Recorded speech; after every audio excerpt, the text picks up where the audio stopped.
Nomor 5, Kak. Ya, tadi nomor 4 sudah kita kerjakan ya. Nomor 4 tadi.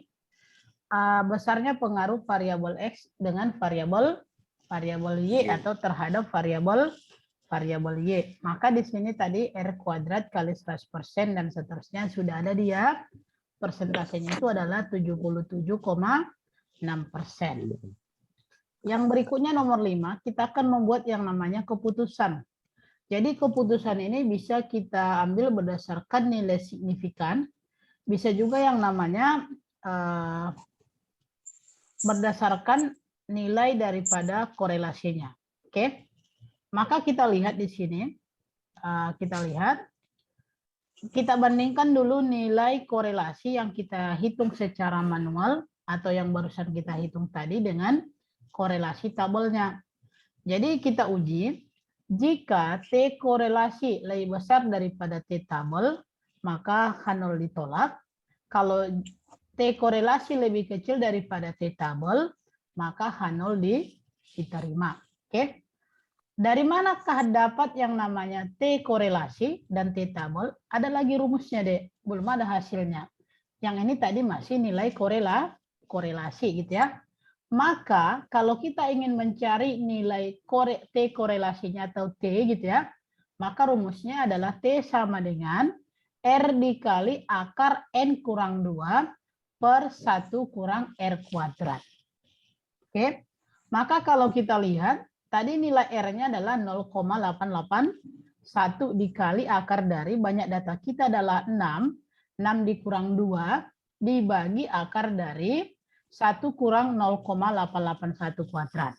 Oke, 6 kurang 2 sama dengan 4. Maka di sini T sama dengan 0,881 dikali akar dari 4. Oke, baru dibagi akar dari 1 kurang, kalau ini kita kuadratkan tadi, yang ini tadi hasilnya yang ini ya, ke 0,776. Maka di sini adalah 1 dikurang 0,776, maka hasilnya adalah 0,881 dikali 2 dibagi akar dari 1 dikurang 0,776 itu adalah 0,224. Maka ini kita kalikan 0,881 dikali 2 itu hasilnya adalah 1,7662. Ini akarnya, kalau ini kita akarkan hasilnya adalah 0,4733. Oke, jadi kita bagikan 1,762 dibagi dengan 0,4733 itu hasilnya adalah 3,72227. Kalau kita bulatkan 2 digit di belakang koma, maka 3,772. Kalau kita bulatkan 3 digit, 3,7223. Oke, nggak ada masalah. Kalau masalah pembulatannya silakan nanti, nggak ada masalah. Asal jangan salah hitung semua ya kan.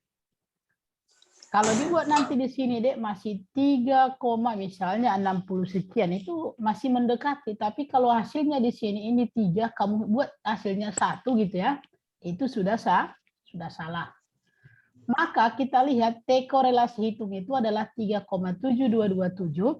Dari manakah T tabel K dapat 202 atau 2,02?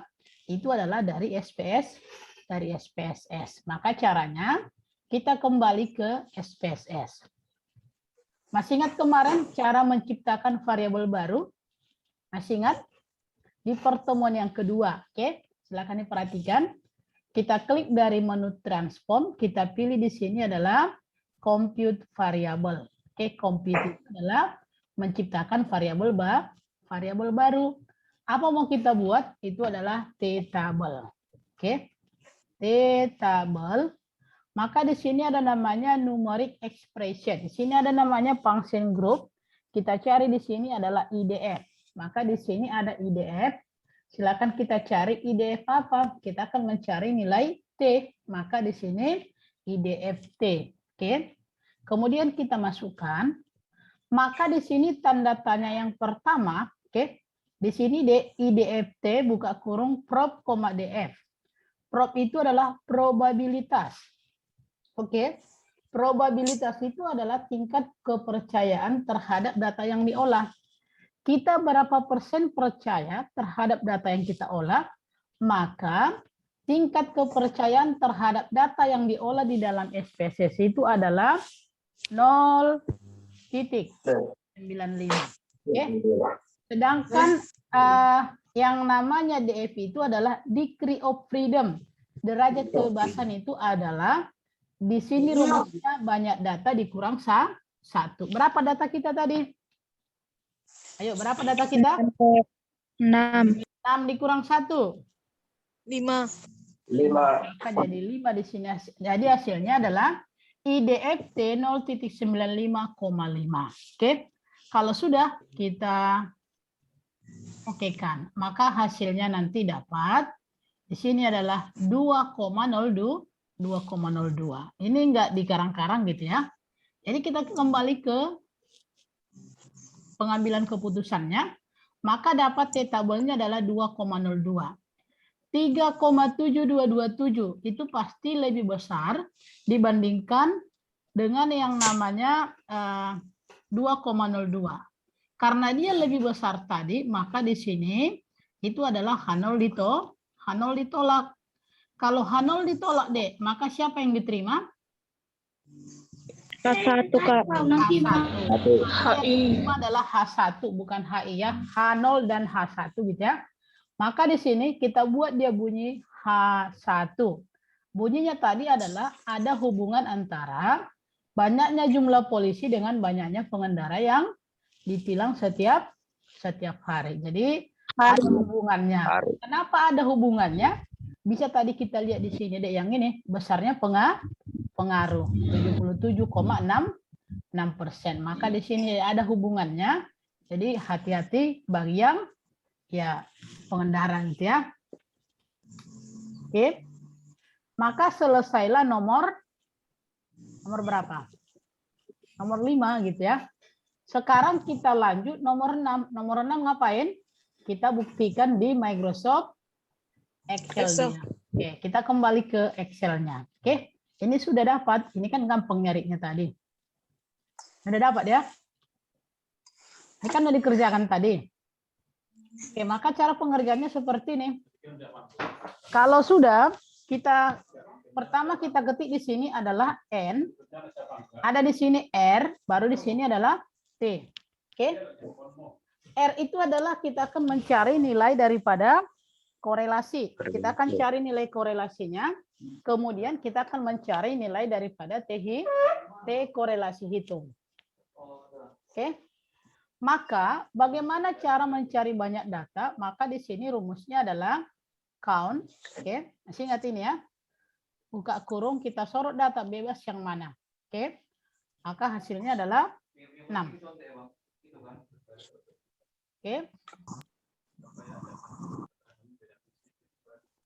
Bisa? Bisa kira-kira, Dek? Bisa, Kak. Bisa, gampang ya. Kalau yang itu mungkin masih gampang. Bisa, Kak. Ya, bisa. Oke.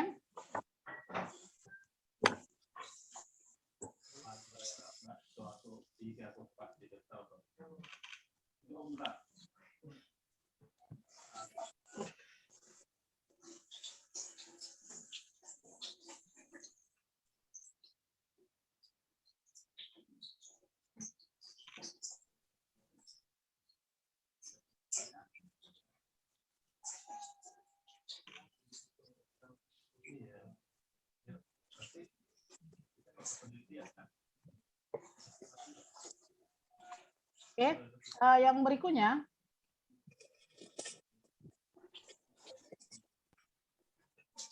Kita akan mencari nilai R-nya. Oke, mencari nilai R. Oke, dari mana dia ke R-nya? Ayo ya, ada yang bisa, Dek? Melihat rumus manualnya tadi?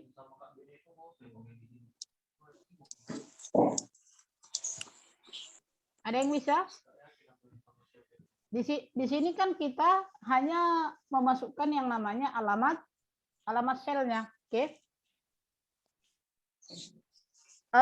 N kita berada di sel mana? Ayo. Bisa dilihat?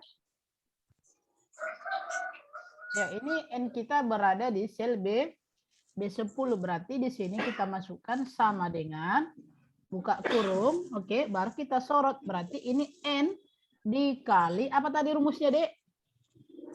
N dikali sigma X. Sigma X X, kuadrat. XY. X kuadrat ya, dikurang, oke, buka kurung, sigma X dikali sigma Sigma Y. Y. Oke, nah seperti ini dia, sigma X dikali sigma Y. Kemudian kita Bagi. bagi per SQRT akar dari, oke, akar dari B10. siapa? N dikali siapa, Dek? Sigma X kuadrat. X kuadrat. Oke. Dikurang siapa? Sigma X kuadrat. Ya, sigma X X kuadrat. kuadrat. Oke, sigma X kuadrat. Sigma X kuadrat. Kemudian kita kali siapa, Dek? N, oke, dikali siapa? Sigma Y kuadrat. Ya, sigma Y kuadrat dikurang siapa? Sigma Y kuadrat. Ya, sigma Y diapain? Kuadrat. Dikuadratkan. Beda dia kuadrat, beda dikuadratkan. Kita enter, maka ini hasilnya. Oke. 0,88092. Kalau kita bulatkan jadi 0,881. Bisa? Bisa, Kak. Bisa, Dek? Bisa. Oke, yang berikutnya kita akan mencari persennya itu tadi. Berapa persen dia? Maka kita buat di mana dia di B11. Ini dia berarti R kuadrat dikali berapa? Dikali 100. 100. Nah, ini dia 77,6% kalau dibuat persennya. Oke. Untuk mencari nilai T-nya. Oke. Nilai T-nya masih ingat tadi? Maka di sini sama dengan, berarti di sini ya, berarti R dikali akar dari siapa? Oke. Si apa, Dek? Si N kurang 2 kan? Oke. Per SQRT buka kurung 1 dikurang R kuadrat. Pas ya? Enter. Maka ini tadi hasilnya. Oke, pas hasilnya 3,727. 3,727. Ini dia. 3,727. 3,727 ini tadi untuk si persennya 77,6, sedangkan R-nya adalah 0,881. Nah, ini dia. Menurut kalian, susah nggak Excel-nya nih? Susah? Nah, ini rumusnya. Tidak terlalu susah. Oke. Baru untuk persentasenya, ini dia. Ini. Baru untuk mencari nilai T korelasinya, seperti ini dia. Jadi biasanya, kalau dia belajar itu secara langsung, itu biasanya harus bisa dipraktekkan antara rumus yang kita gunakan SPSS dan Microsoft Excel-nya. Biasanya banyak di sini yang gagal di Excel-nya ini. Oke. Ada pertanyaan sebelum